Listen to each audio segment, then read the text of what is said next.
Good afternoon. Ah, yes. So tea and coffee is kicking in, right? So let's start with the video.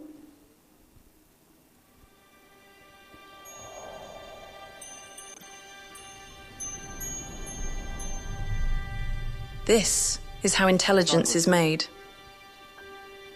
A new kind of factory. It's spreading. So the day when we will have AI agent to solve all these problems, that would be a real AI.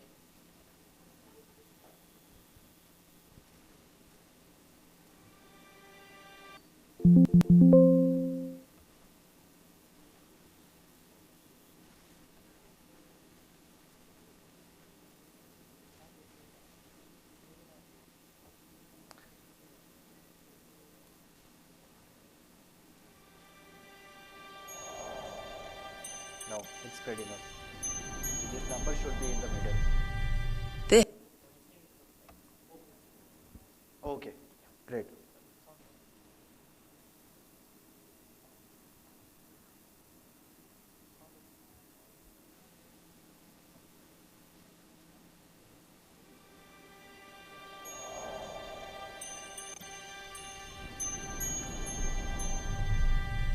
This is how intelligence is made. It's not working. A new kind of factory. Generator of tokens. The building blocks of AI. Tokens have opened a new frontier. The first step into an extraordinary world where endless possibilities are born. Can you play it manually from there? Yes. Now just scroll to the beginning and play it.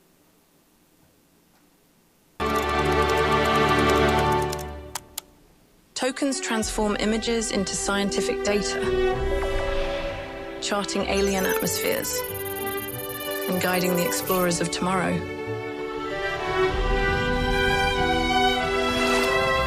They probe the Earth's depths to seek out hidden danger. They turn potential into plenty.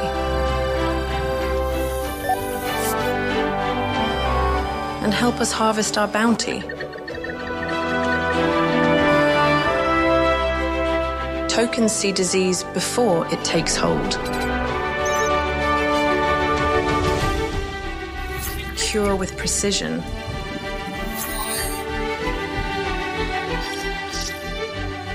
And learn what makes us tick.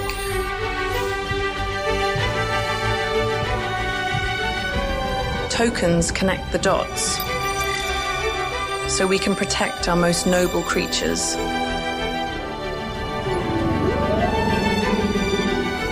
Tokens decode the laws of physics to move us faster.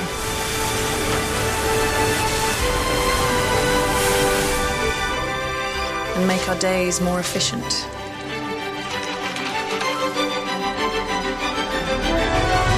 Tokens don't just teach robots how to move, but to bring joy and comfort. Hi, Maroka. Hi, Anna. Are you ready to see the doctor? What's that? It's my enchanted tool.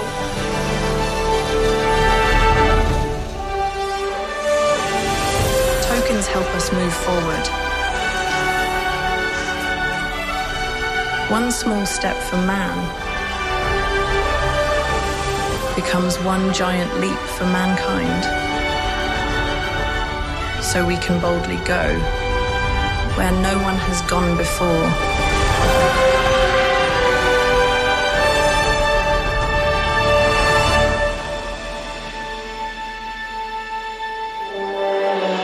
And here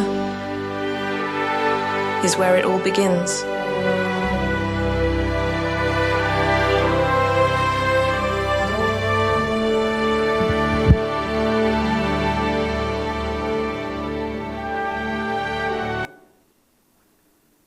So we are the accelerated computing company. We define what will be the next era of computing, what computer will do and how they will do. Because currently whatever CPU based system that we are using, they are built from the previous generation of computers, calculators and computers. They are built to do 1 plus 1 equal to 2 in a serial fashion, right? But the need is, we have a matrices of millions cross millions of element, and that need to be multiplied to millions and millions of other elements, billions of time in a second, and that's how you get a token out, right? So that's a new way of doing computing, and that's what Nvidia empowers. So this is something Nvidia does in one slide. I know it's not visible because of the resolution. So the very bottom last line is about all the chiplets and chips that we produce. We produce GPUs, everyone knows. We have CPUs, yes, Nvidia produce CPUs as well, world's most efficient CPU, I would say. Apart from GPUs and CPUs, we are known for GPUs mostly, but it's not that GPU does everything. Like all the LLMs that you are seeing today are not built with 1 GPU or 8 GPU or 16 GPU or 100 GPUs. These are built with thousands of GPU hours, lakhs of GPU hours, big clusters. All the clusters are talking to each other, GPU connected with each other, and talking at a bandwidth of about 600 Gbps to 1.8 Tbps. I mean, imagine you can transfer entire Netflix with this capacity in just 1 second, all the movies of Netflix. So these kind of bandwidth is available in a single server, and single server is talking to all the other server with the same kind of a bandwidth. Now we used to wonder, like 10 Gbps internet used to be a great thing. We are talking about 1.8 Tbps across machines, right? So that is the bandwidth and the kind of machine which is required to build an LLM. So it's just not about a CPU or a GPU, it's a platform game. It's a game where we bring all the component together, the entire cluster hum together in a same frequency, and we'll train the LLM for you, right? Then we combine these components into various various offerings. So you can have a 8 GPU into one machine, 2 CPU into one machine. That creates a DGX or HGX, which is used for LLM training and inference and large workload. If you require something for rendering, then we have a different kind of GPUs which are having ray tracing cores, which will help you with real-time rendering with 120 FPS and other capabilities. So these are known as OVX. Then we have certain class of GPUs which takes very less amount of power, withstand very high heat capacity. So these are used in an edge. So if you want to put a server at in a factory floor, or if you want to put a server on a remote wind turbine, that requires this kind of a hardened machine. So these are EGX and AGXs. And then on top of this, so this is the hardware story. Now as I said, the machines are not built to do 1 plus 1 serially. These machines are built to execute billions and billions of operations in a second in a parallel way.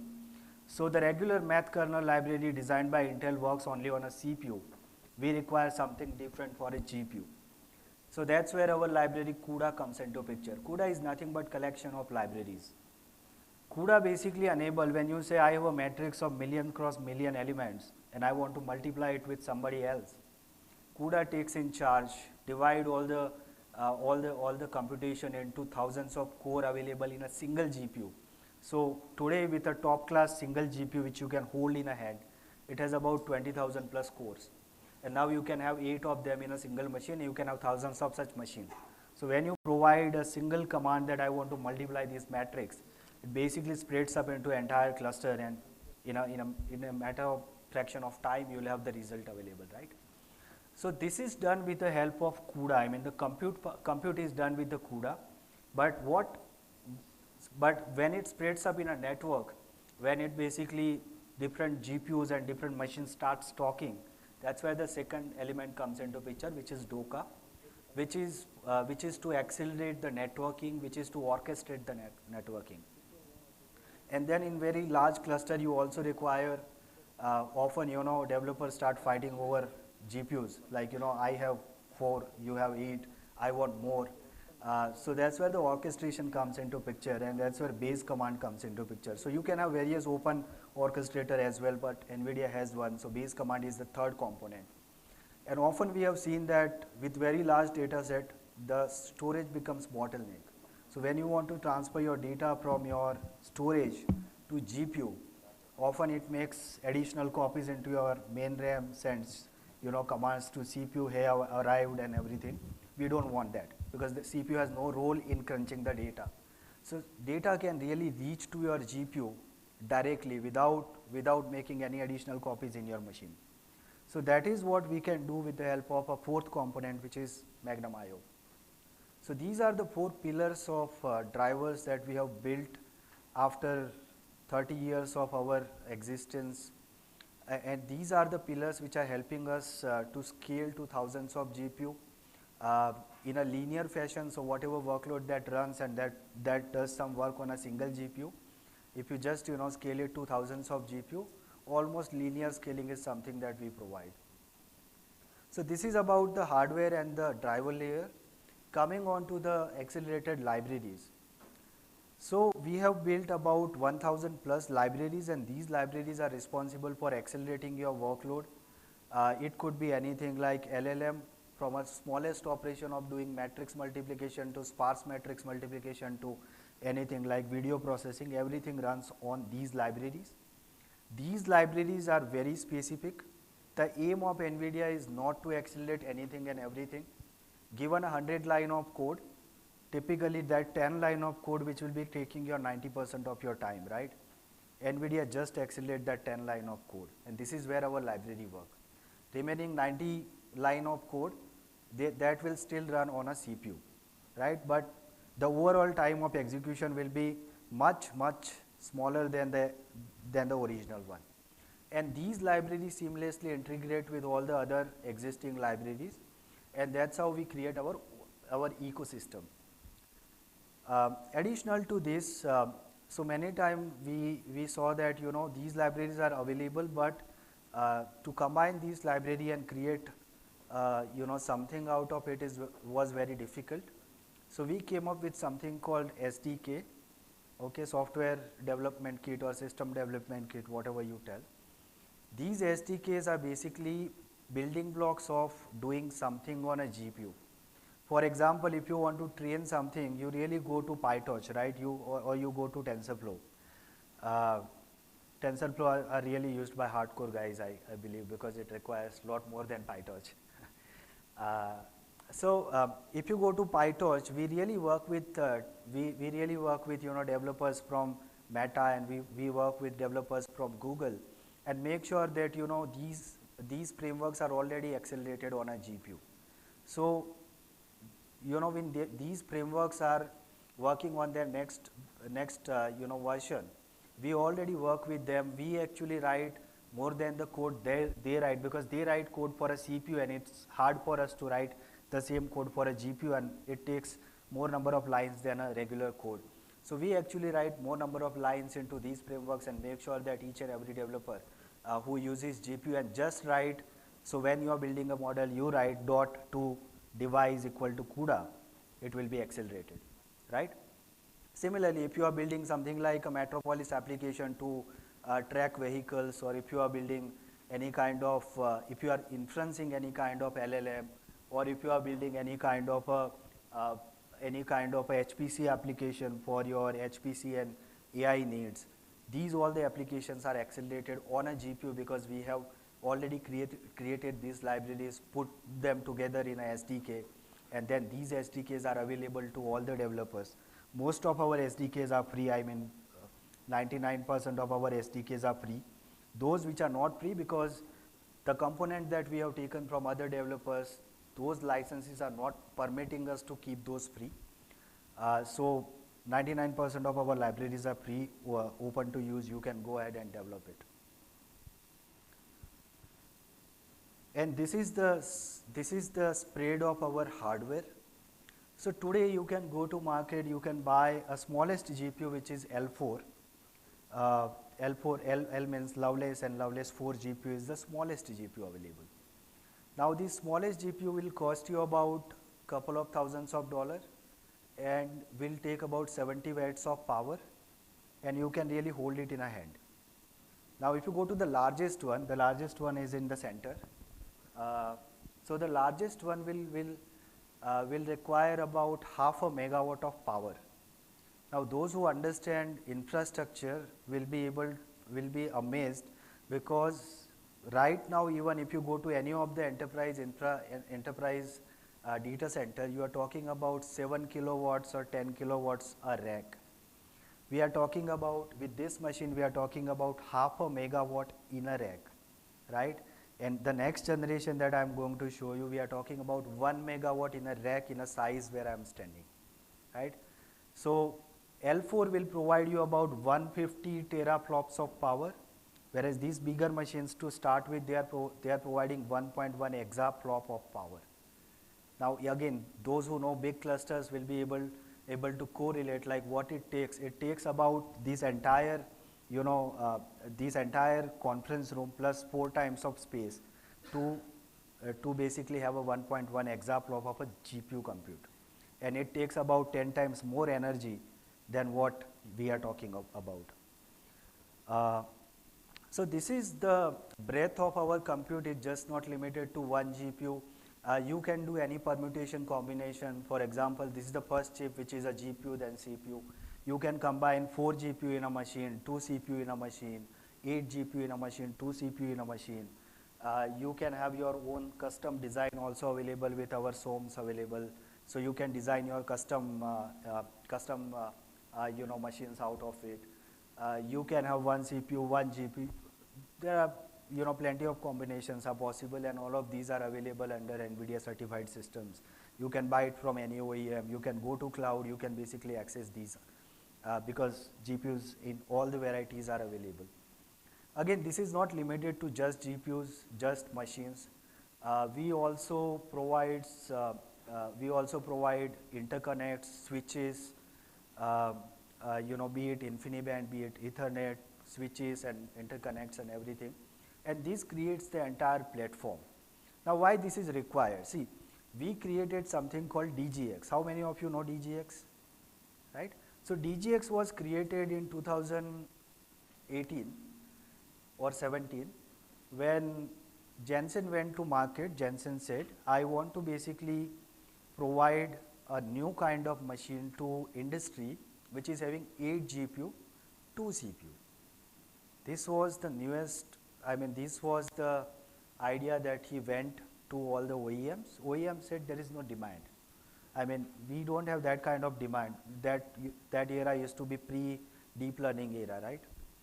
And then Jensen said, let's build that machine. Let's put a offering from Nvidia to market, okay?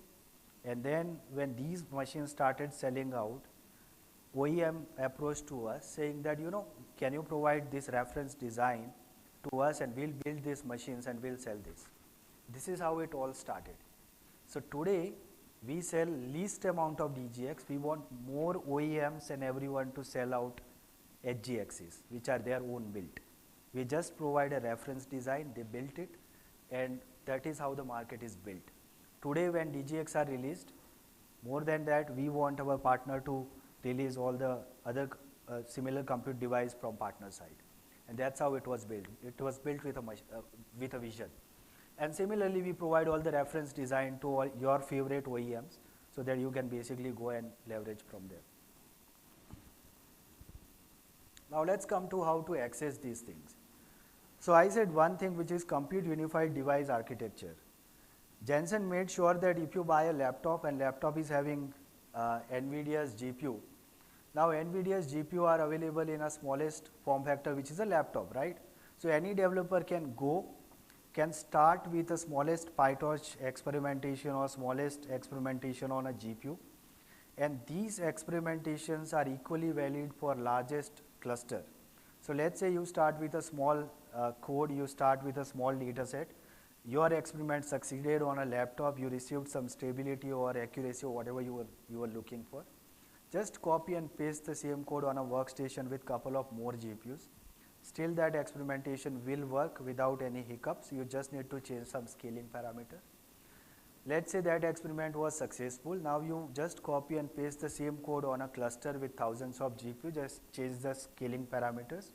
The same code is going to work, and it is going to work with a linear capability, right? Linear scaling. So this is possible with the help of CUDA, Compute Unified Device Architecture. Be it on any device, you will be able to work with CUDA. You will be able to start with some compute, and you can basically leverage the highest possible available resource then.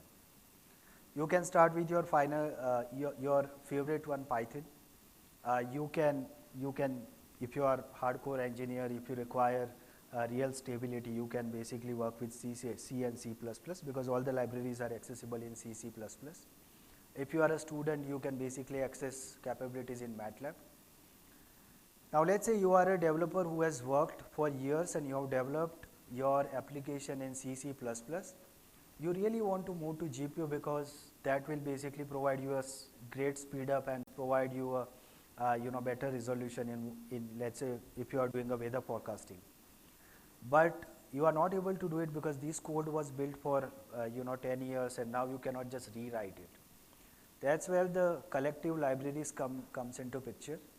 So in this code, you just need to change couple of lines, and still that code will be accelerated on a GPU. So that is OpenMPI and OpenACC.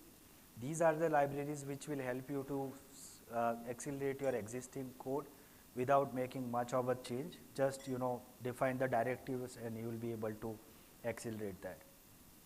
Next level of people.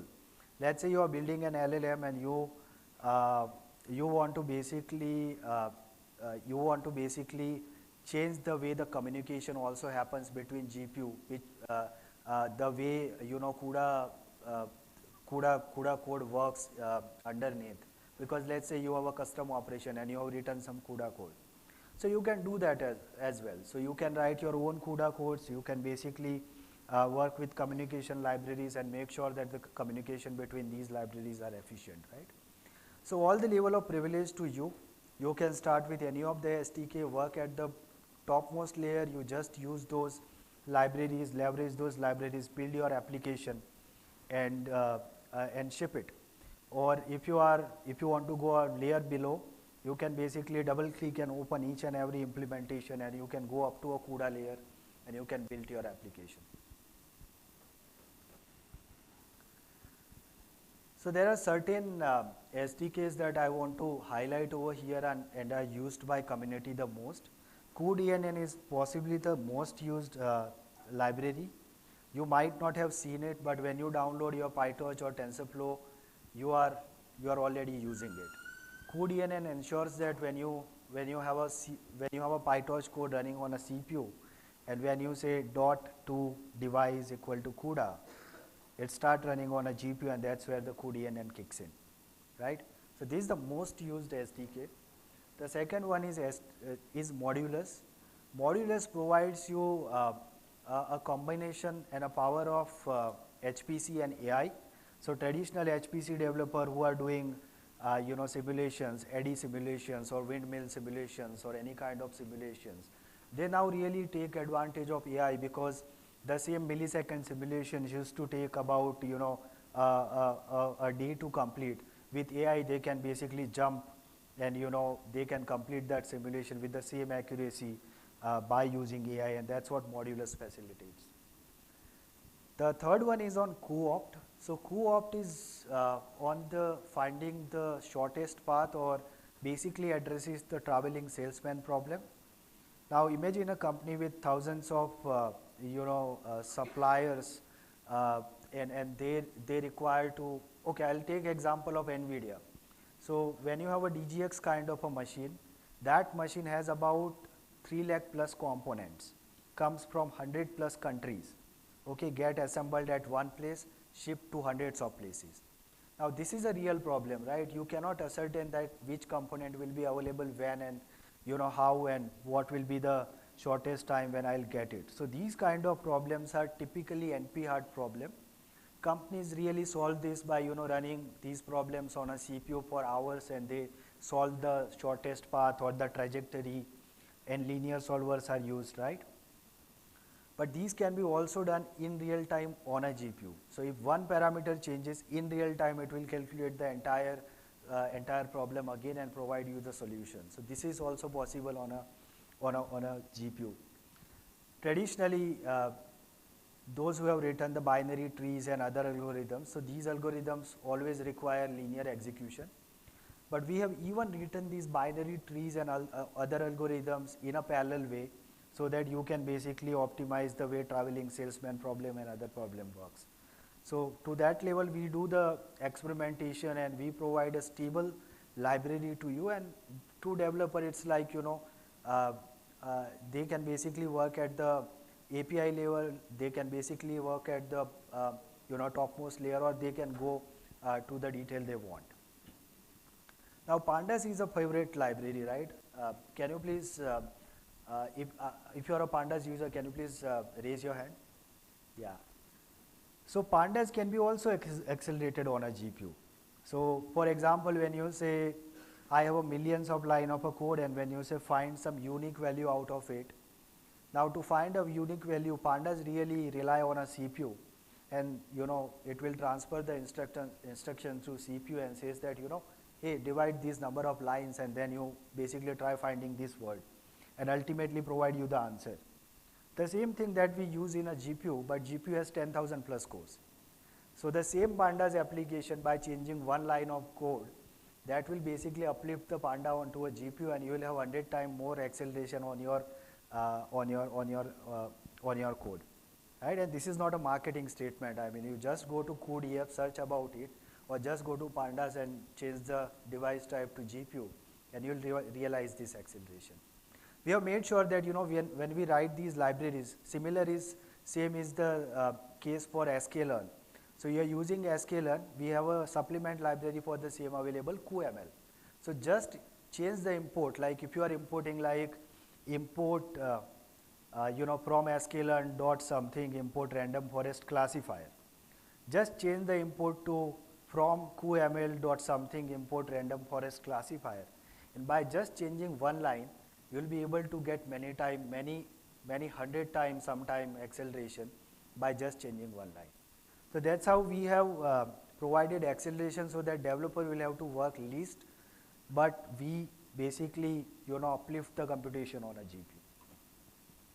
Then when I entered over here an hour back, one of the gentlemen was complaining about not able to scale the RAG application to beyond 5 concurrent requests. The fundamental issue is when you create a RAG application, you have vector search, right? Vector search is, so you have LLM running on a GPU, but your vector search is running on a CPU, right? So for one large document vector search, it is going to, millions of stored vector. It is trying to calculate the cosine distance, and it is trying to give the answer to you like top 3 documents. It's a big task. It's one-to-all task. So in order to do this, CPUs really, they die out, because they do this calculation many times, and they do it serially. So you will never be able to scale these computations on a traditional system. Similarly, QVS, which does all the vector computation on a GPU, same thing. Instead of using 5 cores, 10 cores, I am using 20,000 cores to do the same calculation.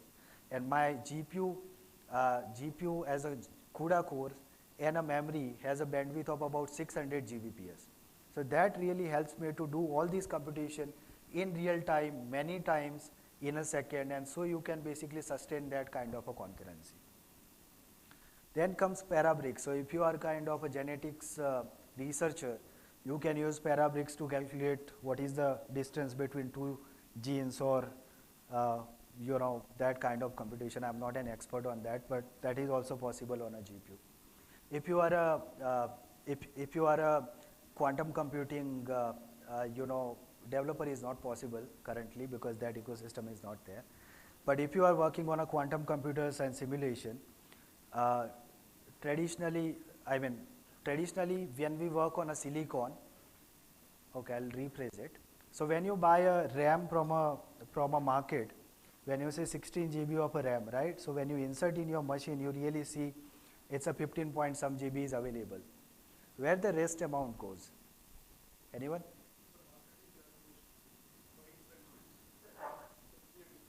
That could be one. But see, that fraction goes to something called error correction code. So when you calculate 1 plus 1 equal to 2, although silicons are much stable, but sometimes they make mistake. And when they make mistake, this goes for error correction. So you always receive 1 plus 1 equal to 2, but meanwhile your CPU core might have gone 2 to 3 times and could have corrected that problem, right? So these are on a stable silicon. Now when you go to quantum computing, so quantum computers are not stable. When they do 1 plus 1 equal to 2, the qubit may fluctuate and create a noise out of it. Now really the research currently is going on out of this noise how to extract the signal. That's pretty much about current research on a quantum computers. Because if you solve this problem, quantum computers are able to do able to solve problem like traveling salesman and other problem much faster than other traditional computers. So if you want to simulate that noise and create your own algorithm to get a signal out of it, that also you can simulate currently on a GPU. And that GPU is going to work in coordination with a quantum computer tomorrow and will provide you answer to your questions without having those noise in between, right? Aerial is used for simulating and accelerating the telco workload. So when you call somebody, there's a lot of computation goes inside it, and that's what we can also do it on a GPU. QDSS are sparse solver. Now sparse solver are traditionally used in lot of graphics rendering, but sparse solvers are also used when you do a UPI transaction from your phone. So when you do a UPI transaction from your phone, this is really a connected system. So you can transfer money to him and he is transferring to 10 other people, and somebody can go to ATM and siphon out the money. Now this is a sparse system, payers and payee, right? If you want to track who has transferred the money in this particular network to the 10th person, it's a NP-hard problem. The number of permutation combinations are more than number of stars in the universe. So these kind of problems are solved in real time, although it's a NP-hard problem, solved in real time with a sparse solver on a GPU. And then cuLitho is used for your computational lithography. So this is the breadth and depth of the work that we do at Nvidia. We pretty much empower everything and anything that that requires acceleration. We have a pretty good pipeline in hand. So currently we have a Blackwell generations of GPUs, CPUs, networking and everything.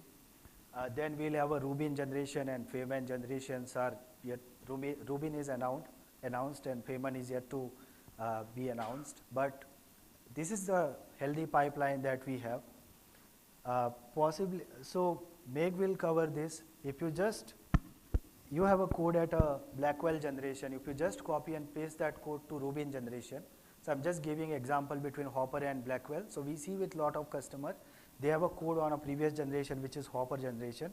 They just copy and paste the code on a Blackwell generation without doing any code change. They get about 2 to 3x to 6x kind of acceleration. That is pure hardware power. And when we do a software tuning, they get more and more acceleration. So that's a generational leapfrog. And again, the same CUDA is applied over there. So you copy and paste the code. Most of the time, the code will run as it is.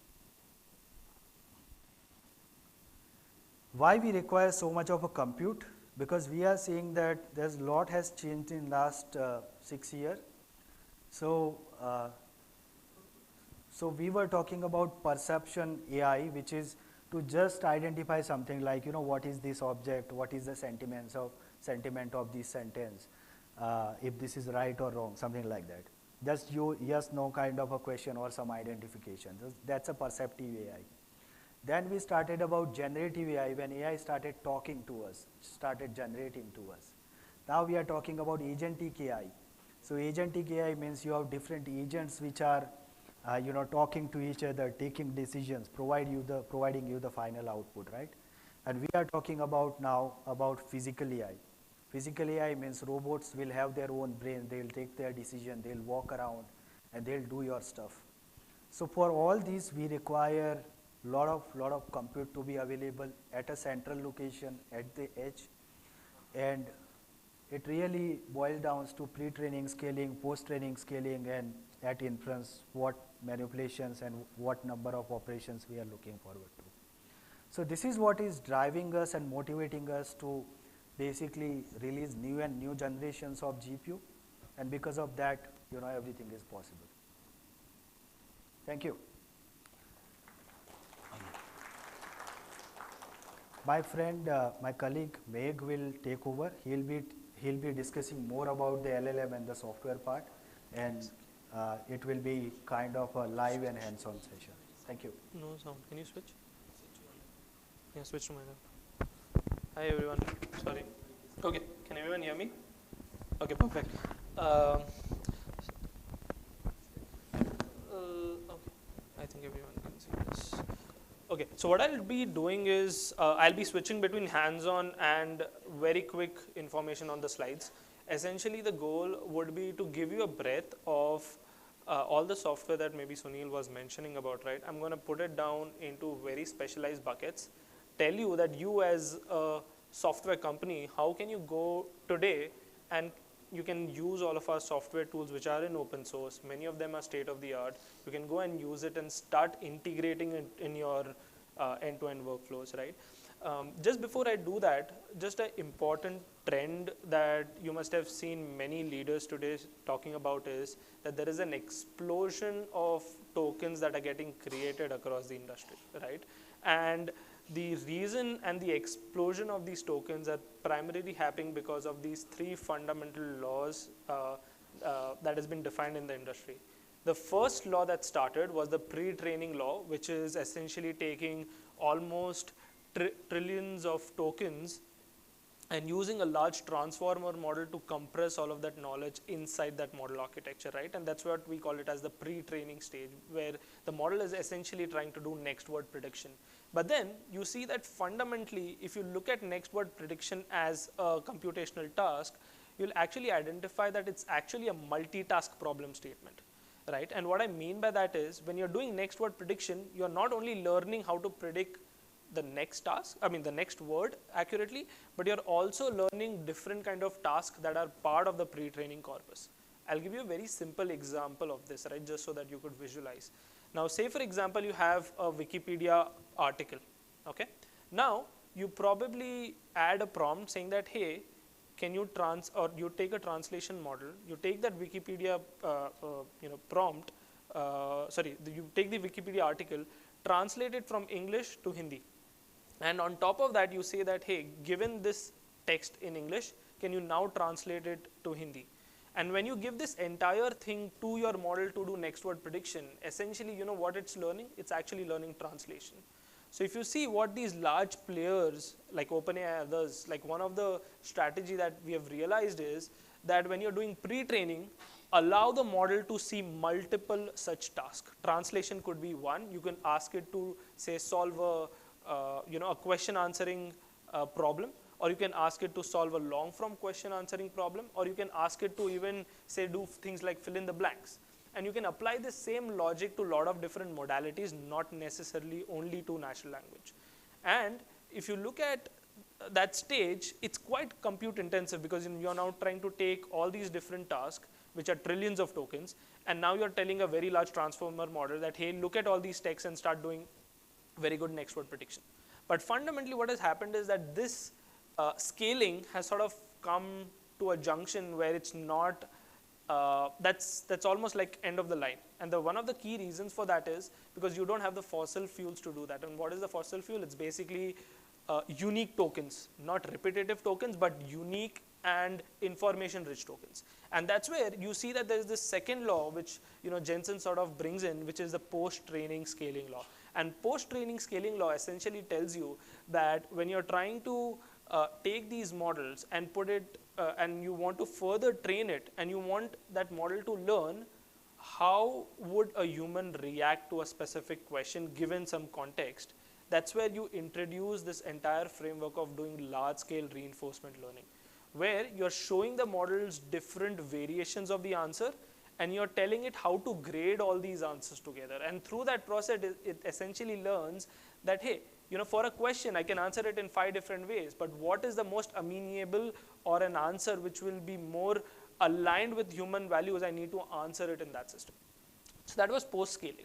And then the third thing, which is test time scaling, which is where you must have seen, there's a lot of these models that come with thinking abilities or reasoning abilities, as we like to call it, right? And what is it doing in short? It's essentially, before it sort of comes to a conclusion of the answer, it tries to break down the problem statement into natural language and run through that entire trace of reasoning to arrive at the fundamental answer, right? And that's what's basically called the test time scaling. Now, one of the things that Sunil mentioned is that, why are we building these large systems? Because a lot of people say that, hey, why do you want to consume so much energy for questions like who is the Prime Minister of India, right? It's a pretty simple question. I don't need large models to do that. But fundamentally, what we are seeing is when you go to post-training and test time scaling, the number of tokens your models start to generate to come to a conclusive answer is so high that you need systems that can help you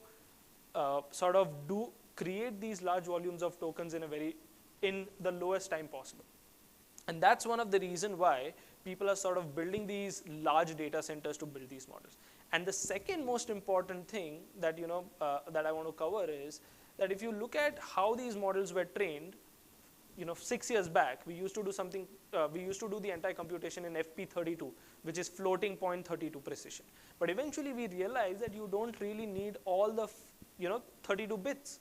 That's where we came to a step down. We call it as mixed precision, where we use a mix of FP32 and BF16 and FP16. But now what we have realized is for inference, you don't even need BF16, you can go further lower. So we went all the way till FP8.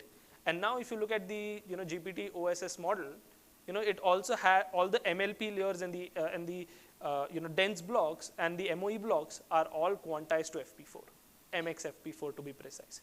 So fundamentally what's happening is that you can now shrink these models in terms of by shrinking the precision of these model weights to such low precision and still achieve very good benchmark scores or end downstream scores. And that's what, if you look at all of our generations, what we have been doing is that we have been adding support for much lower precision. So, Blackwells today can do FP4 as well as it can do FP8, right? And I'll talk about all of those in detail. So again, fundamental thing, data is increasing, number of tokens from these models are increasing, and hence it becomes important and imperative to decide that, hey, if I were to build a very cost-effective system, because one of the things that people keep saying that, hey, doing things on GPUs is very expensive. Sure, it's expensive if you don't use the right toolings to optimize the performance. And trust me, I've worked with many organizations, many developers. A lot of times we are just leaving out all these optimizations as it is. We are not optimizing these models either for training or for inference, and that's what I'm going to try doing today, is that I'm going to give you some of those best practices that, when you deploy these systems in production, what are the things that you should be thinking of to reduce down the cost. And so I'll start from the larger picture, which is the entire agentic workflow, and I'll tell you what all software stacks do we have to build this end-to-end pipeline. And after showing you end-to-end, I'll show you individual components where you can go and create flywheels. What does that mean? That you might have to curate your own data for your own enterprise use cases. You might have use cases where you might want to distill or fine-tune your model with your own enterprise data to make sure that you have ownership of those models. And third is, obviously you want to do inference level optimization because you want to reduce down the cost of running these models. So let's look at the higher picture and then we'll deep dive further into individual components, and I'll show you all of that through hands-on. So if you look at a typical end-to-end agentic workflow, again, there are a lot of components, but I'm going to, on a high level, talk about those components which are more aligned on the optimization side for Nvidia. So if you look at the entire workflow, you basically have data. You have like a vector database. You have a LLM model, embedding model, re-ranker model, and possibly if you're trying to build things for multilingual applications in India, you might also need speech.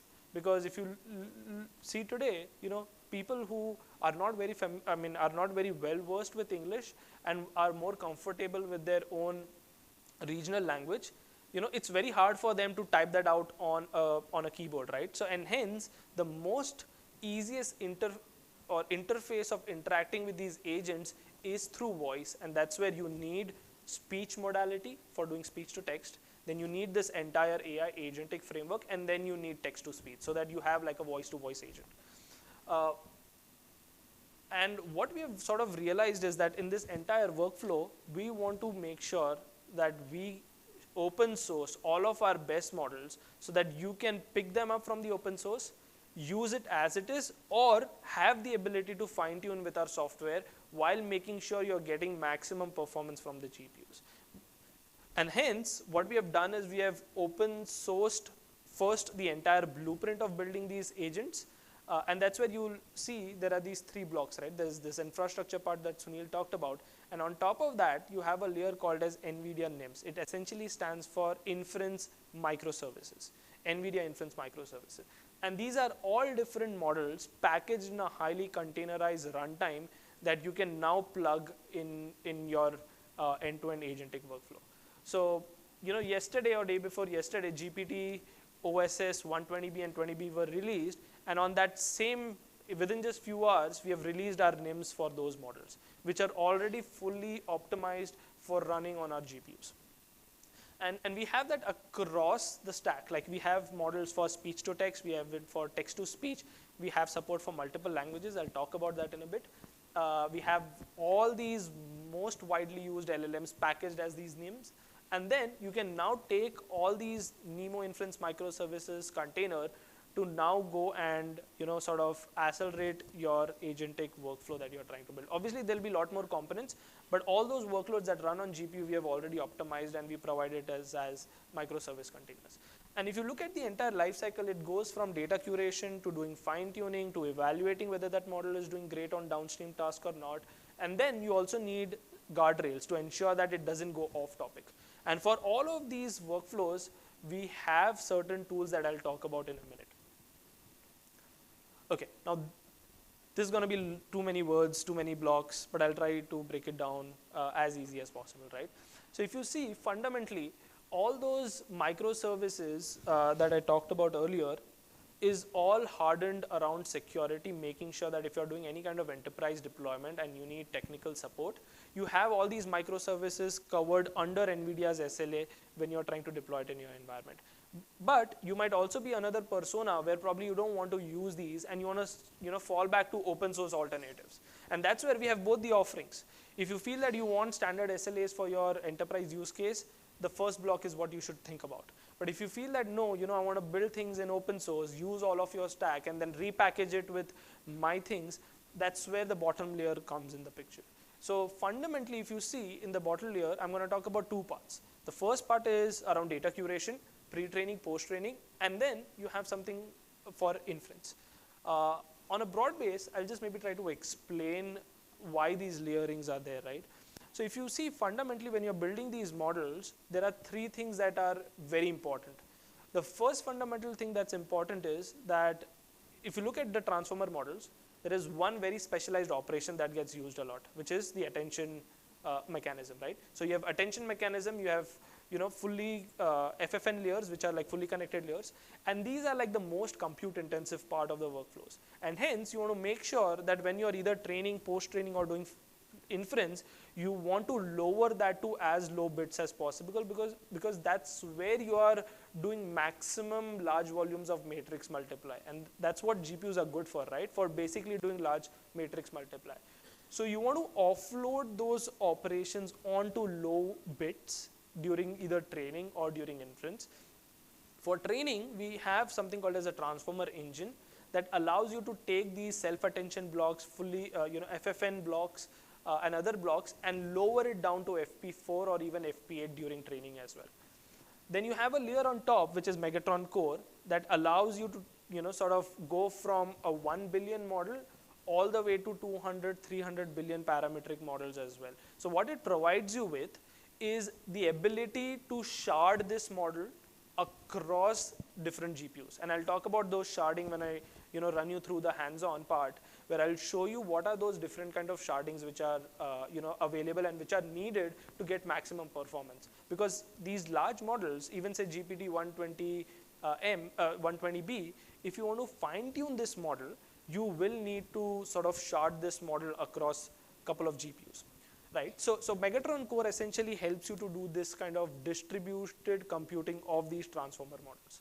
And on top of that, we have NeMo framework, which is used for doing data curation, which is used for doing continued pre-training, fine-tuning, model distillation and pruning. And then you have NeMo RL that allows you to do GRPO or any kind of reinforcement learning training as well. And once all of this is done, you want to plug it inside our compiler, which is called as TensorRT LLM, to compress this graph in a highly optimized inference engine.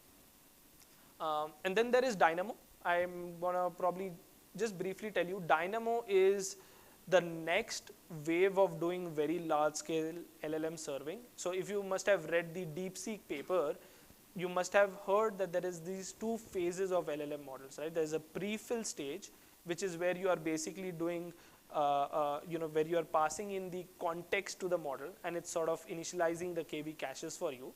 And then you have a decode phase, which is where you're generating these tokens. Now, both of these stages in your inference have very different compute characteristics. The first one, which is pre-fill, is more flops or matrix multiplied oriented. There's a lot of flops that happens there. And decoding is more memory bound, because you want to continuously stream the weights from your main memory, put it on your registers, do the calculation, stream those weights back, get the next set of weights, and so on and so forth. So one is compute bound and the second one is memory bound. And that's where people like DeepSeek, that's exactly what they took advantage of. They took the large DeepSeek 671B model and they disaggregated the prefill and decode across different compute blocks, depending upon the compute characteristics. And then if you look at compared to doing a homogeneous deployment, this turns out to be a lot more cost effective. But please remember, this is generally useful when you're doing large scale serving. If you're doing probably like 100 concurrent users, 200 concurrent users, please don't bother with this. But if you're doing like, 100K, 200K, a million, this is the thing that you should be basically looking into. And this is something that, all the large players that are serving at million scale are doing some kind of disaggregation serving. That's through Dynamo. Okay, so I talked about all of those stacks. Probably the video isn't that great, but this is like an online link where you can go and explore our agent workflow for finance. This is one of the research agents that we have published for you to sort of use. I'll show you the link for that as well in a bit. Okay, so let's, and the reason why I'm talking about this, AI agent software is because if you look, so there's this benchmark on Hugging Face, and you'll see that it's on position 1 in terms of deep research accuracy across multiple different tasks. So I'm just going to take a minute, probably change my screen from slides. 1 second.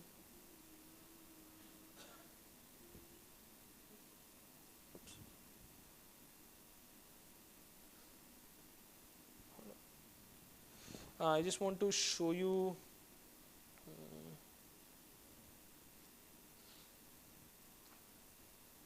okay, hold on. I think I shouldn't have done that. Sorry about that. Actually, I wanted to just switch screens to show you the sorry about that.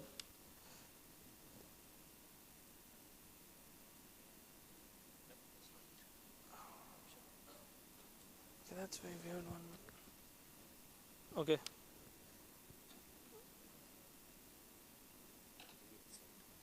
I did.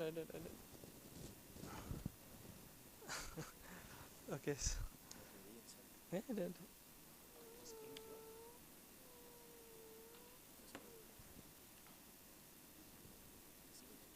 Screen measuring. Display setting. The game? Okay, perfect. Okay, sure. Yes, sorry. That's his, right? No. So would you need time to take out the laptop or anything for now? Yeah, that's what I was heading to. So let's give them instruction by hand. Yeah. Sure. Okay, maybe till the time we're just looking at why this happened. I'm really sorry. I didn't know that was a little fragile. But if possible, if you guys have your laptop, because I'm going to show you some code, I'm going to show you some of our GitHub links from where you can sort of just directly go and pull some of these things and start working.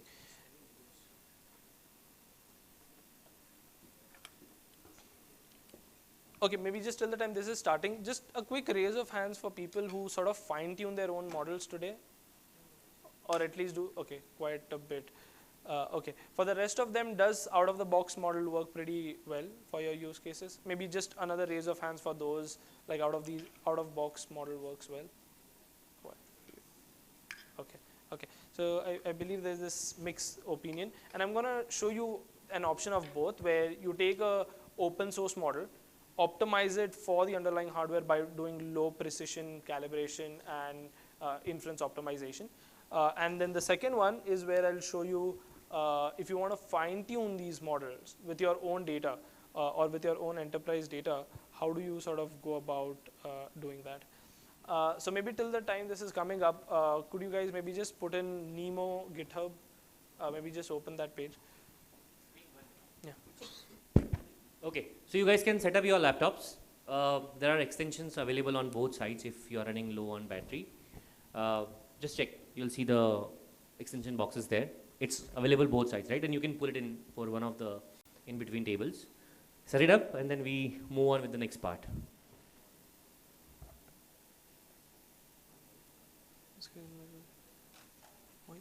No. If it comes, it will come directly there. Yeah. You don't have to go in.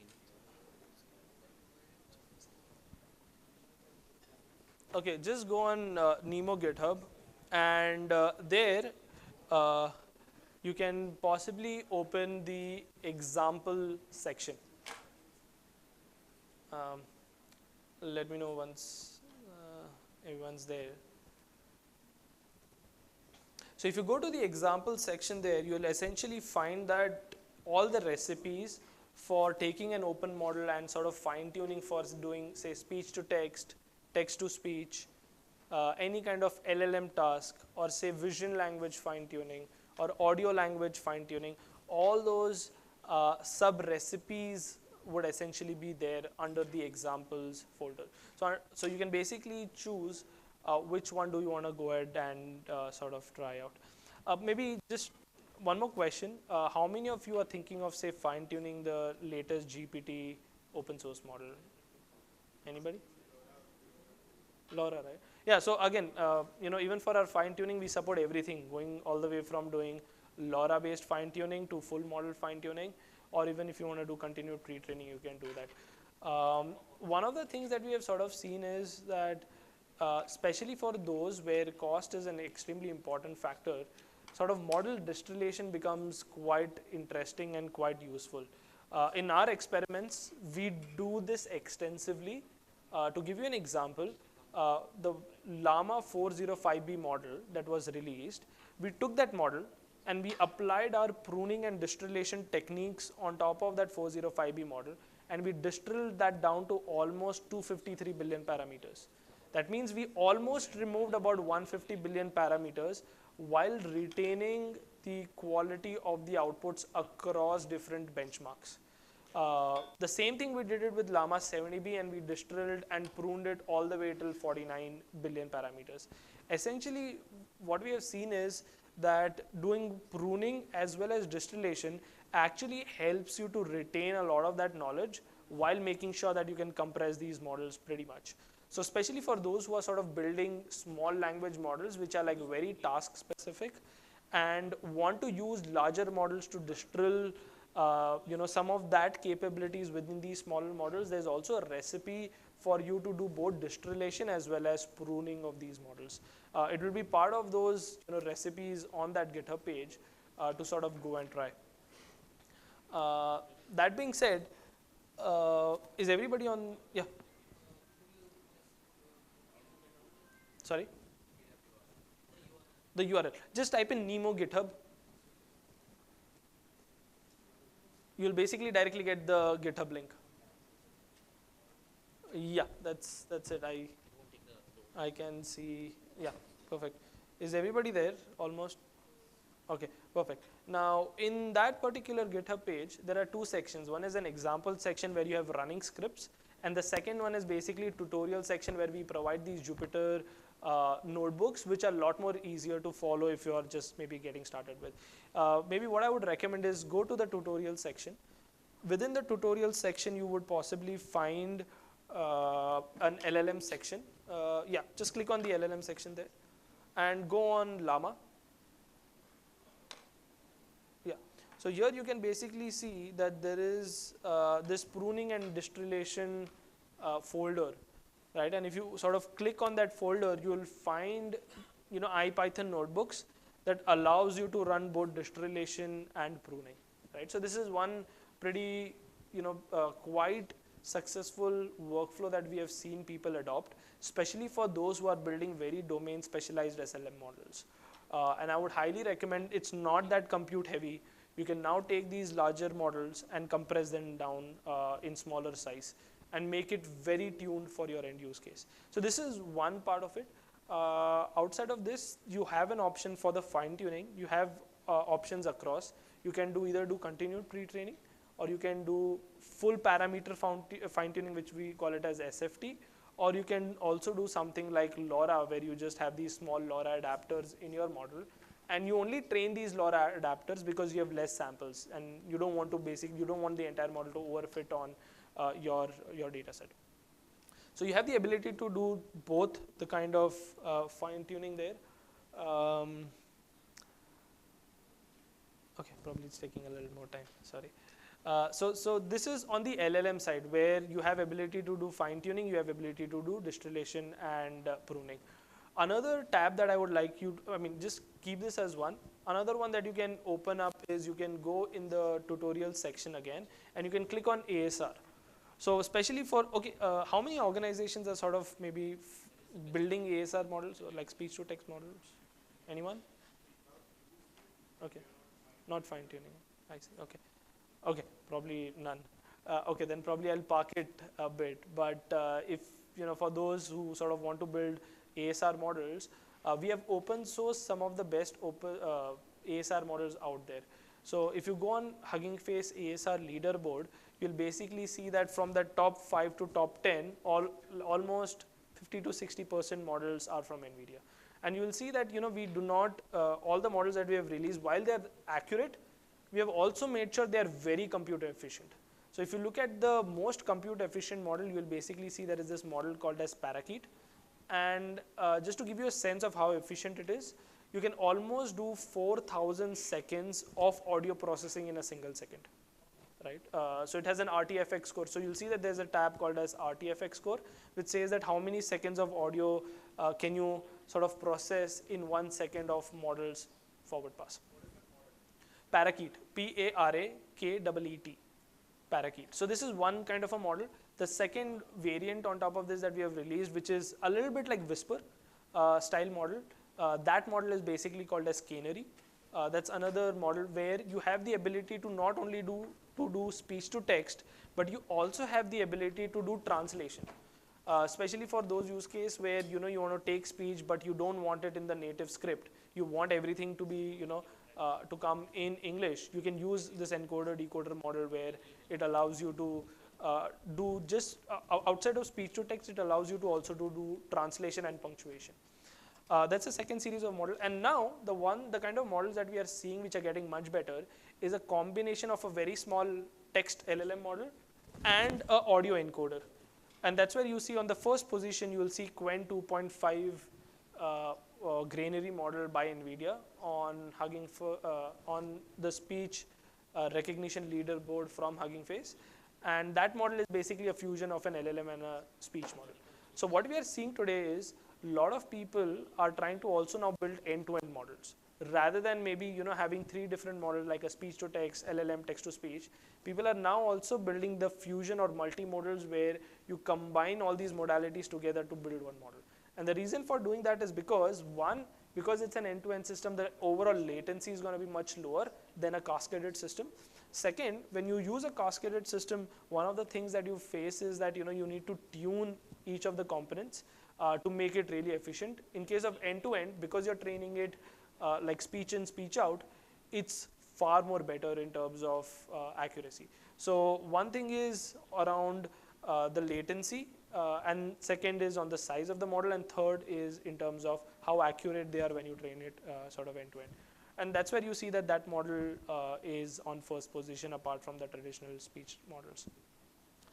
I'm really sorry, I had the tutorials ready. Okay, perfect. Okay, probably I'll pause. I'll see if there are any questions from anyone. Yeah.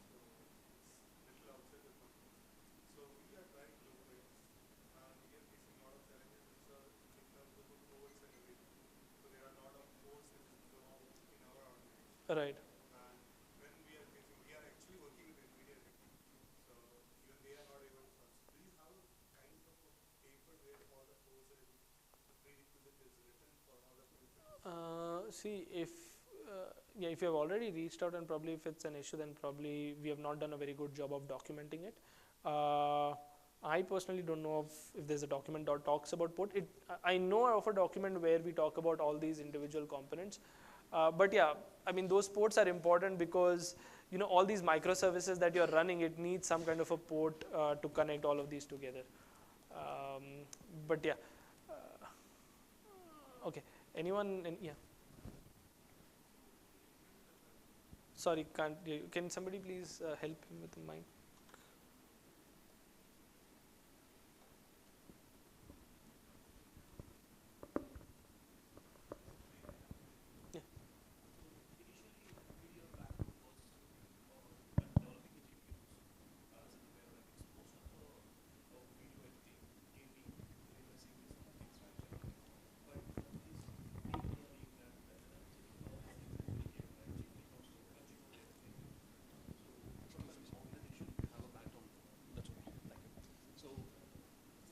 What are the things which are done differently to have these hardware models adapt? Got it. I think that's a good question. I think the question that was being asked is, Nvidia usually, started with a graphics company. That's what people call it, but I still wouldn't call ourselves as a graphics company. We are more of an accelerated computing company. But yes, the core thing that we used to do where parallel computing or matrix multiplies play a big role, one of that is graphics, right? So the question basically was that, how did Nvidia as a company sort of pivot, and how the workload is different between, say, a graphics use case compared to what you're seeing today in the deep learning world where you're training these large transformer models, right? I think that's what the question was, right? So, okay, so purely let's look at it from a computational standpoint. So when you're basically trying to run graphics, what are you trying to do? You're basically doing large amounts of rasterization and a lot of graphics oriented functions. Now, when we started, if you look at the history of GPUs, the hardware itself had these shaders and rasterization blocks within the hardware itself, right?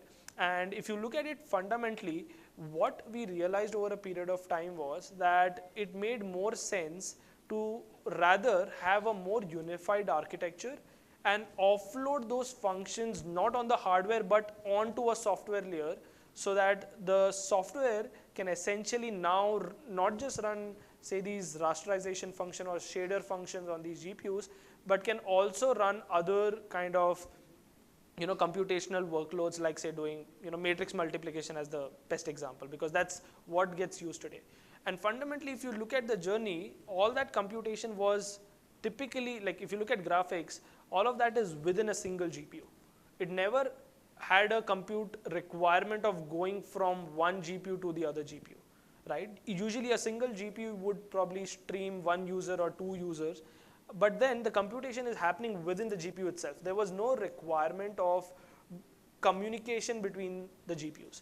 So fundamentally, how did that pivot happen? I think the first pivot happened with our CUDA software layer, which is where rather than burning those fixed function compute blocks within the hardware for doing rasterization and shader operations, we offloaded all of that to the CUDA software layer where you're allowed to do these parallel computational on the hardware.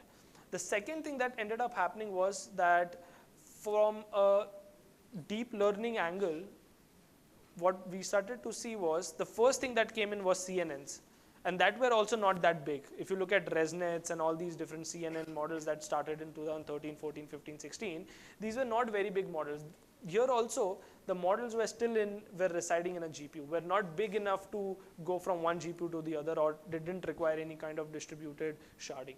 But then eventually what we saw was that these transformer models, they were so good at inherently these transformer models as a computational problem is a lot more easier to sort of distribute across multiple GPUs. And that is where one of the key things that came in at that point of time was that, hey, we need really fast interconnects. Because if your GPUs don't talk to each other at lowest latency possible and with highest bandwidth, there will be a lot of delays in terms of how you shard the model, and when you're sharding, you want to make sure that these two things can talk to each other, right? And that's where we first came up with something called as NVLink, which is a specialized, Nvidia specialized interconnect.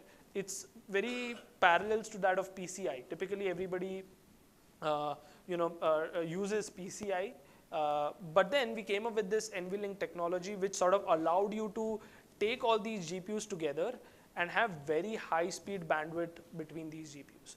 So the next transition that happened outside of CUDA was that we took these GPUs, we realized that we need really high speed interconnect within the system. So we invented NVLink and NVSwitch that allowed us to take 8 GPUs together and then combine them into a single system. Okay, so this was the phase 1 of it. Now, we still realized that now the models were still getting bigger. And that's where node-to-node communication was also important. And that's where what we did in 2000, probably 18, 19, 20, I'm not exactly sure about that year, but we acquired this company that used to do high-performance networking called as Mellanox. And the reason for sort of acquiring that company was that if you want to build a large supercomputer where you can build these large transformer models and run them at scale, you want to make sure that the node-to-node communication is also happening at maximum bandwidth. And that's where we realized that we cannot probably progress and become the next big AI infrastructure company if we don't have the networking expertise within the company. And that's where we sort of acquired Mellanox. And that's where networking plays a very, very important role that a lot of people sort of today probably don't fully appreciate. But then if you look at these large supercomputers, it's a culmination of not just improving the GPU architecture itself, but it was a culmination of CUDA, it was a culmination of NVLink, NVSwitch, and it was the culmination of the networking technology brought in by Mellanox, which was basically InfiniBand. So all of these things together, when you bring all these ingredients together, that's where you can build these large data centers, which can get you maximum dollars, that's going to give you maximum performance for the dollars that you spend for procuring that hardware. So sorry, a little long answer, but yeah, these 3-4 things were very pivotal in order to get things done. And obviously the software layer, if you look at the company, 80% of the engineers are actually software engineers. And they're building everything from low-level kernel libraries to large communication libraries that allows multiple nodes to talk to each other at very high bandwidth on InfiniBand. And the software, which is all the stack that I talked about, Nemo, TensorRT, all these things are important so that you as end developers can either train or deploy your model with maximum efficiency. Sorry, a little longer answer to that, but there's a lot of things that's happening. Okay, there's another question. Yeah. Yes. Sure. So, sorry, I will come to your question. Sorry about that. Okay. So, in the inferencing part, I talked about two software stacks, right? One was TensorRT, and the second one was called as Dynamo. Essentially, if you look at the DeepSeek V3 paper, they did mention about how they were doing inference with such a large 671 billion MOE model. And if you look at the inference architecture of DeepSeek in that paper, you'll see that they don't serve, or they basically just don't do, they just don't deploy these models or homogeneously across all GPUs. They do something where they disaggregate two parts of the computation. So if you look at any LLM model, there are two parts of computation. One is called as a prefill stage. Thank God it's here. One is called as a prefill stage, and the second one is basically called as decode phase. Okay, yeah. Okay. Take your laptop. Okay, this is really good. Okay, okay. I'm trying to answer that question through slides. So you see there are these two phases of an LLM inferences. One is prefill and the second one is decode. In prefill, essentially what you're doing is that, typically whenever you are sending any request to OpenAI, you send like a system prompt and you also send the contextual prompt, right?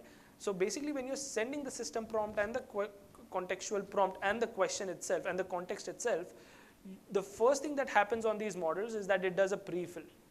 Prefill meaning it's going to take that entire context, send it to the LLM model, and you're going to do a forward pass completely, right? What it will do is basically it will initialize your KV cache.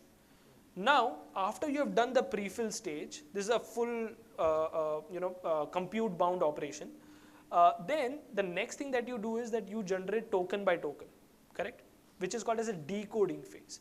Now, in decoding phase, you are not bound by the flops or the compute, but you are actually bound by the memory bandwidth between the GPU memory and the registers or the streaming multiprocessors which are there. So there's this memory hierarchy in the GPUs where you have HBM memory and then you have all the registers or streaming multiprocessors. What you really do is you take the model, some parts of the model weights, put it on the registers, you bring your data in, you do the matrix multiplies, send those weights back, bring in the next set of weights, again do the computation, and then, so what you're doing is that you're continuously streaming weights from HBM to SMs, doing the computation, then again streaming back the weights. So that's more memory intensive problem, right? Because you're now doing copy async, you're basically doing mem copies from the HBM to the streaming multi-processors. So that's the decoding phase, and that's more IO bound or basically memory bound. Right? So in DeepSeek, what they have done is they have basically done disaggregated serving, where you bring in the prefill part, which is more compute intensive on some set of nodes, and then you take the decode part on another set of nodes, and now you run inferencing across this decode and prefill compute nodes. So you're sort of disaggregating the model's computational workflows across different systems. That's what we sort of call it as prefill and decode disaggregation. So DeepSeek does that to achieve much higher TPS compared to natively deploying DeepSeek on your GPUs. Sorry if it was a bit confusing, but yeah, so okay, maybe let me just use one more analogy to make it easier to understand, right? So you see that for LLM inference, there are two metrics that people care about: time to first token and inter-token latency. Time to first token basically means that as soon as I shot the prompt, how fast can I get the first token printed on my screen? And second is, how many tokens can I now see at every second? Or how many tokens can I generate at every second? So basically, the prefill, you can think of the prefill phase as something that impacts your time to first token. And your decode phase essentially directly impacts your inter-token latency, because you're doing one token generation at a time. So yeah, that's a quick, okay, I want to now show you code, because I think I did a lot of presentation and I feel we should look at the code. Okay, so can everyone see my terminal? Okay, everyone can see it. Just hope, try maximizing this. Is this better? Not that great though, but okay. Okay, so now let's look at the entire process of doing an optimized inference. So the first thing that you need to do obviously is download weights from Hugging Face, right? The simplest thing to do. The second thing that you'll need to do is you need to launch a container which basically which is the TensorRT LLM container. So we have released this for GPT model. We have specially released a branch with the name of release GPT OSS dev. This is the TensorRT LLM container. So you need to sort of launch this container and get inside this container as an interactive job. Now, basically to run this model, so there are two ways to think about it, right? Whenever you are running these models, please remember when you're doing optimization, it is always, there are two things that always keep fighting with each other. Can anybody guess what that is? What are the two metrics that keep fighting each other whenever you're trying to do some kind of optimization? Latency and throughput, right?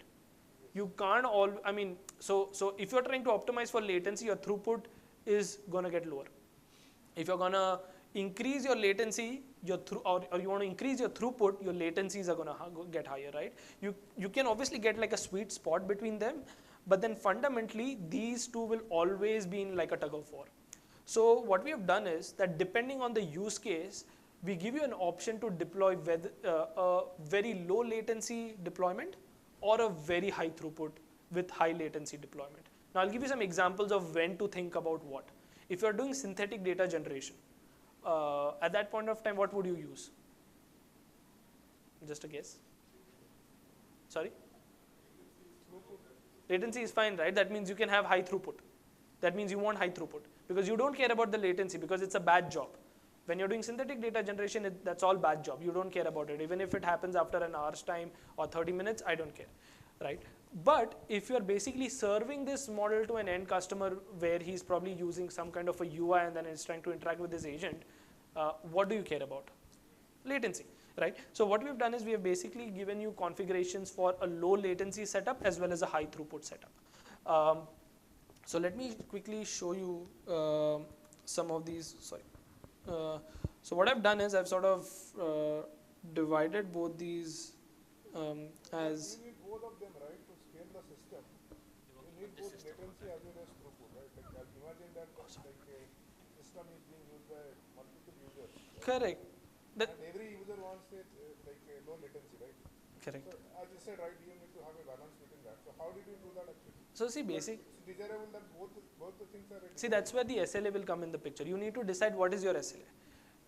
So the way we do this, again, that's a very good question. I'll just repeat just for the benefit of everyone. The question is that, see, I don't want to only optimize for one metric. At the end of the day, probably there will be situations where I want to make sure that I'm serving these models at the lowest cost while ensuring that it's still usable, right? And that's where I want to make sure that my latency is also low, but my throughput is also kind of high.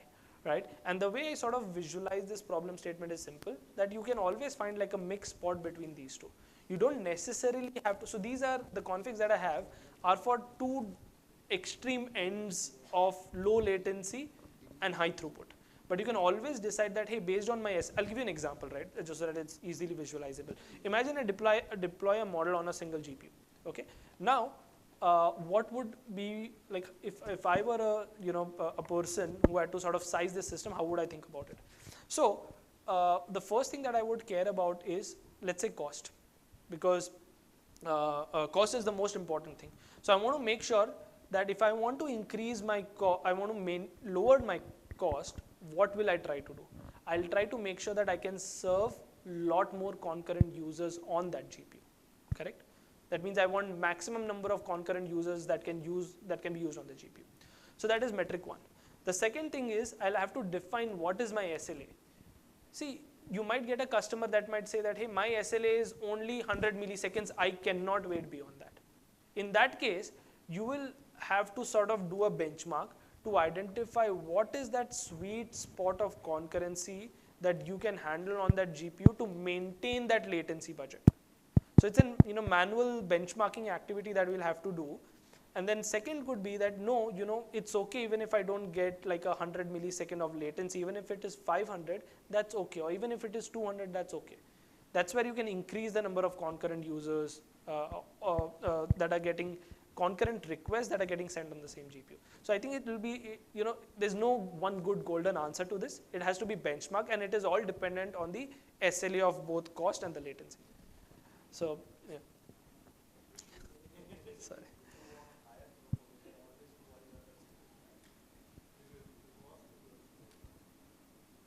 Yeah. So let's see the difference between these two configs. How are they different? So if you look at low latency, I'm keeping a batch size of max of 8. I don't want to handle more than 8 concurrent users at that point of time on that particular GPU. But then this will have very high, this will have the lowest latency that you can basically ask for. The second config is where I've increased the batch size. Batch size is basically concurrency in this case, right? In the second case, I have like batch size of 640. That means I can send 640 concurrent requests on that GPU, on that, say a NIM container, to get maximum, maximum tokens out from it, right? So both of these will have like two different, probably some internet issue. Okay, so you'll have these two different configs, and then I have like a simple shell script that will, sort of launch this. Probably I'll pause, see if anybody has any question. Actually, there was a question there. Sorry, we missed you. Please go ahead. Okay, so we are trying fine-tuning actually, Hugging Face model. So the incremental learning actually. So how we can overcome the catastrophic forgetting thing? A very good point. I'll come to that in a bit. Yeah. But just to maybe give a very short answer to your question, there are two things that you can do. One is when you're doing continued pre-training or fine-tuning, and if you feel that the metrics on the from the original model on some of the other downstream tasks that you cared about. Okay, so let's say this model is very good for doing general purpose QA. It is very good at question answering and so on and so forth. Now you have domain fine-tuned it, say for another domain like chemistry. Just taking an example. Say chemistry or some other biological domain, some other domain, right? Now what you can basically do is that you will see that this model, which is now domain fine-tuned for say biology or say chemistry or some other domain use case, you'll see that its capability of doing general natural language, question answering or all of that will go bad, correct? Because now you have sort of domain adapted and now it's only seeing those kind of samples. There's this trick called as model merging. What it essentially helps you to do is you take the weights from the continued pre-trained checkpoint, right, where you're getting very good scores for that domain, and then you have the original checkpoint. You merge the weights of both of these. So you get the best of world of both. This is one of the tricks that we use to sort of make sure that even if you're doing domain adaptive fine-tuning and you are still able to retain the original skills. It's called as model merging. So a short answer to that question is that. Yeah, we'll speak about that in detail. Sorry. So, okay, my internet went bad. Is it? It's just me calls. Okay. Okay. Just give me 1 second. I'm just trying to. I'll have to SSH again on the system. I'll just simply run this. Oh, I think I'm here. Okay, awesome. Okay, let's see if something is running. Okay, nothing is running on the GPU. I have a H200 GPU here, but you can also run these models on H100. There's no. Stop sharing and sharing. After share? Those are on the last screen here. Okay. Okay.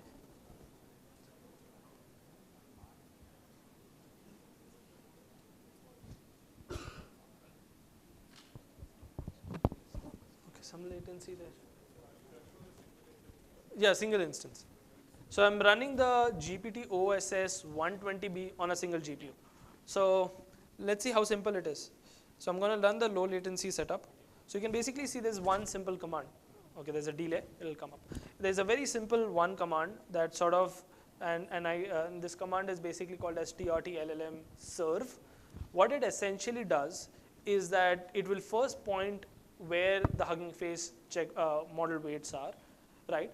And then you need to basically provide three things. When you deploy a server, what do you need? You need a IP, that is basically localhost. You need to put the port number. Then you also need to say that, hey, when I'm sort of serving this, on how many GPUs should I serve this on? Okay. So there are these parameters called as TP size and EP size. I'll talk about that in a minute when I show you training job. I'll help you to visualize what TP, EP, PP, all of those flags are, because they sound like some funny words. So right now, let's just assume that I'm running everything on a single GPU. So TP, EP, all of that is 1. And I'm basically passing the low latency config. So let's quickly run this. Sorry? Yeah, I can. Okay. So I've now given the command for running the server. We will run this at low latency. I'll start a UI. I'll put some prompt, and you'll see how fast the output comes out. Okay, so while the time this is getting deployed, maybe I can just save some time. I'll show you the demo once the server is up. Till that time, let's quickly maybe visualize the TP, PP thing that I was talking about. Okay. Okay, so generally when you're doing model parallelism, not data parallelism, but model parallelism, there are these 6 different axes across which you can do model parallelism. The ones that are important for today would be tensor parallel, pipeline parallel, data parallel, and expert parallel. So let's think about it, how to visualize this. Okay, say you have a model that has 20 layers in it. Okay, it's a simple LLM model, 20, and it has 20 hidden layers. Now, when I do basically something called as TP or tensor parallel, what it essentially means is that so these are all layers, okay? And so at the bottom you see total number of layers, and if you look at it like this, that is the size of your hidden layer, right? Now, when you do tensor parallel, you are cutting it vertically, basically like this, right? Now, the same model requires 4 GPUs.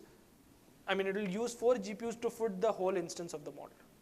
But then you are slicing it on that layer. That means, say, for example, you had something like, say, 4,000 cross 4,000, or say 4,000 cross 8,000. You will cut the tensor like this in the middle. Now you have basically taken both the tensors, and now you have put both the tensors of the same layer on 2 different GPUs. And when you say 4, that means now I'm taking this entire layer and I'm taking 4 GPUs and I'm giving 1/4 of that layer's parameters on one GPU, and so on and so forth. So that is basically tensor parallel. Now, here you are not splitting the layers, right? You're splitting you're not basically horizontally, you're not splitting how many layers should be there on a single GPU. You do that using the second thing, which is called as pipeline parallelism, where out of these 19 layers, you see that layer 0 to 4 is now at is in one pipeline rank, where you have 4 TP domains. Okay, so basically now, can somebody maybe just guess how many GPUs are required to host this model? 4 or 16? Because my TP was also 4, right? So TP was 4, PP was also 4. So I need now 16 GPUs to basically host the entire model. This is just an illustrative example. Sorry? No, layer 0, yeah, so basically, yeah, that's right, correct. Okay. So that's where 4 like this and 4 like that. Yeah, so basically you need now 16 GPUs to host this entire model. So this,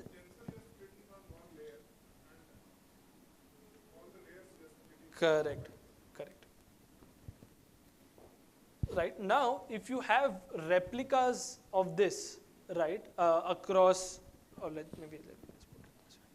Now, if you have 32 GPUs, then you go to something called as data parallel. Now you have 2 instances of the model. So one instance on 16 GPUs, the other instance on 16 GPUs. Now you can send 2 different unique batches of data across both of these 2 instances. Okay, so this is, okay, just a final question. How many GPUs are being used here? Any guess? 32, perfect. Okay, so that's what we sort of do here as well. You know, when you do TP or EP, you are essentially sharding those tensors of those models, and you're sort of distributing it across GPUs. Right now I'm using everything as one, so everything is been deployed on a single GPU. So this is done. The other thing that I would want to deploy is the front end. I think that is already deployed. Let me reshare my screen on with the front end. Let me refresh this.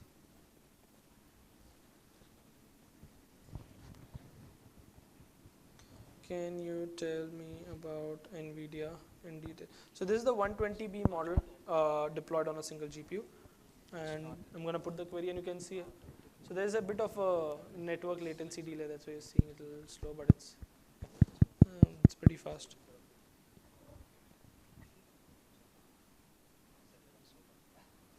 Yeah. Actually, on the screen, it will look much faster than there. But yeah, so this is. Yeah, you're basically running inference across that GPT-20 view. And see, it was quite straightforward and quite easy, right? It wasn't that basically hard. And I was able to sort of get, on a single user, I was able to get 171 tokens per second. But then the latency was very low. So fundamentally, now you can obviously have multiple users as well on the single GPU. There's no problem. But then your latencies of inter-token latency will basically increase. Okay, so. Yeah, so I would highly recommend all of you who are deploying your own models, please use these tools so that you can get maximum performance from the underlying GPU. Otherwise, you're actually just letting go of a lot of performance just like that. Okay, any question, anyone? Yeah. Distribution across the cores within a single GPU? Sorry. Do you give any control to distribute workload across cores within a single GPU? Very good question. So fundamentally, this is something that is invisible, but it's happening in the backend. And these are like low-level kernels that people. So for this GPT OS 120B model, OpenAI released their own Triton kernels. In the same way, we also have our own kernels. So you have the ability to sort of decide on the kernel library level to decide if you are basically doing these operations, how should you sort of split that across all the SMs. So if you get to that level of writing your own kernels, yes, you have control. But right now, from what I'm showing is that we have already optimized to the best performance, and we are giving you the best configuration so that you as organizations who want to deliver direct value to end customer by deploying these systems, you can do that much quicker. We want to reduce, we don't want you to reinvent all of these things that we have already done and a lot of our other partners who do this day in, day out do. So all these configurations are like fixed. It's already working at the max performance that one can get. Okay. The next thing that I want to just maybe quickly also maybe touch upon is, just a second, I wanted to just show a quick pre-training work or a fine-tuning or a continued pre-training workflow as well in NeMo 2. Okay, this picture is not that great. Maybe let me show that through code. 1 minute. Okay, just before I, here also it's not that visible. Okay.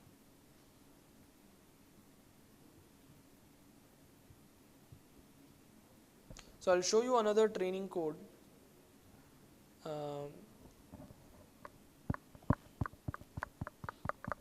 Okay, can everyone see? Okay. So for doing continued training of these models, we again give you this NeMo code base, and you can basically see here that there are these 3 simple steps that you need to do. Step 1 is take that Hugging Face model and convert it to a optimized Megatron compatible format. So how do you do that? You do that using this import.py file, where you're just giving which model architecture do you want to convert from Hugging Face format to Megatron format. So here I'm using Qwen 3 32B dense model. And I'm just simply giving the path. It's simple 4-5 lines of code, right? And when I run this, I will get this model in this format. Sorry.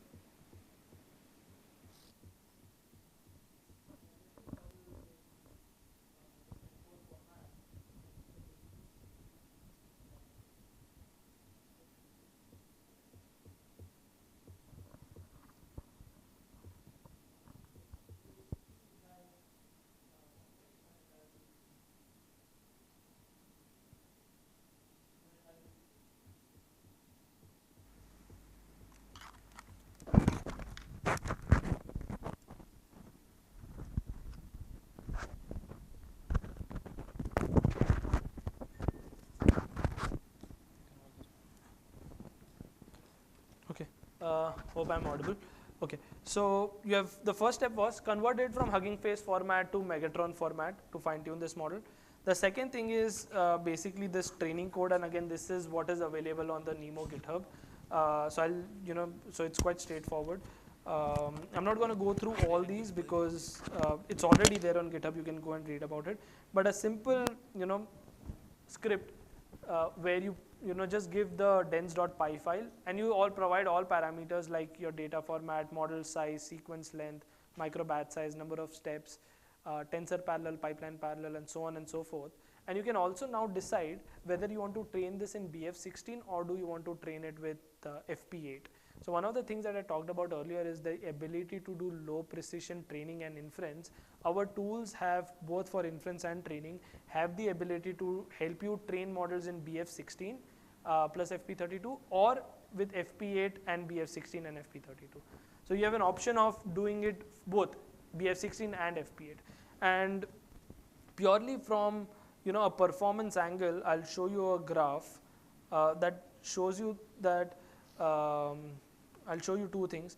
Here you can basically see that the loss curves are very similar. Okay, it's not zoom. Let me zoom this a bit.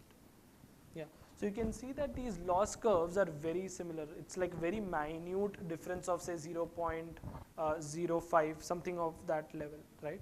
But then the accuracies are almost same, even if you do FP8.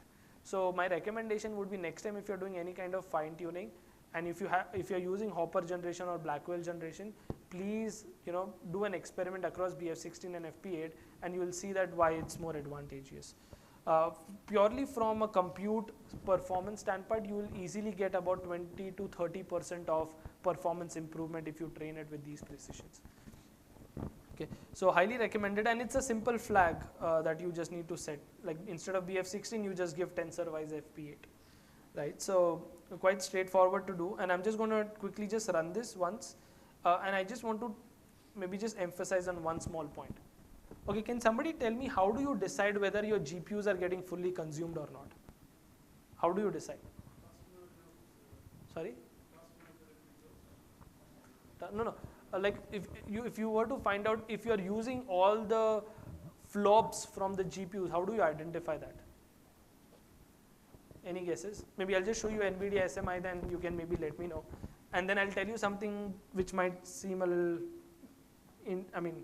not very intuitive, but interesting. Okay, so if I do something like say Nvidia SMI here, oops, sorry. Okay. Probably it's okay. Can you tell me what metric should somebody look at to decide whether it's working at full performance or not? It's still getting loaded, but anybody? Any guess? Okay, system memory is one. Okay, what else? Any other guesses? Sorry? Power consumption? Okay. GPU utilization? Okay, great. I really like both of those answers because, when I started, even I used to look at GPU util over there, right? Because GPU util means utilization, right? But that's wrong. You might see situations where that utilization might be 100, but then your power is probably 1/7 or 1/6. That means you're not really doing any work. The right metric to actually look at is power consumption. If your power is around 600, 650, one second, I think the thing broke because the inference code was also running in parallel. One second. Yeah, so the right metric to actually look at is power, not GPU utilization. Right, and a lot of people, like believe me, I've spoken to a lot of developers across enterprises, a lot of companies. Believe me, a lot of people feel that GPU util is the right metric, but that's literally the wrong metric. Please don't look at GPU util. Always look at how much power are your GPUs consuming when you're running a workload. If it is high, that means you're really using the underlying GPUs. If it is low, around 100, 200, you're wasting GPU compute resources. Okay, so it's a very important thing to sort of take care of, because believe me, I've been in that same space where even I felt that hey, GPU util is the right metric, but it's not. Also, GPU memory is also not a very good proxy to tell you whether you are using the full flops or not. Okay, so memory and GPU util are not the best judges, while they have some attribution to utilization, but then the main metric would always be power. And that's the only thing that you should care about. You should actually just burn these GPUs. Okay, so let's see, let's give it just few more seconds, and you will see the GPU utilization, how we basically make sure that even fine-tuning these models, the GPU utilization is going beyond 650 watts. I have a WAN-DB to show that, but it's always good to look here. Okay, any questions till then? Anyone? No questions? Okay. Okay, probably this is the last thing. Sorry, I've kept you guys, everybody waiting for additional 20 to 30 minutes. Sorry about that. Hope, yeah, and if you have any questions, always reach out on LinkedIn. You know, we are always happy to help and, you know, share things. Yeah, there's a question. GPU utilization is showing 0% and 24%. It'll take time. And now it started. Yeah. So power usage is consistent. So that's where you are saying. Correct. Now it's actually doing work. Okay. Really good work. Jensen will also be very happy looking at this. Okay. So yeah, it should be like, if you're, this is literally max perf you can sort of get out when you're doing this. Yeah. Any other questions?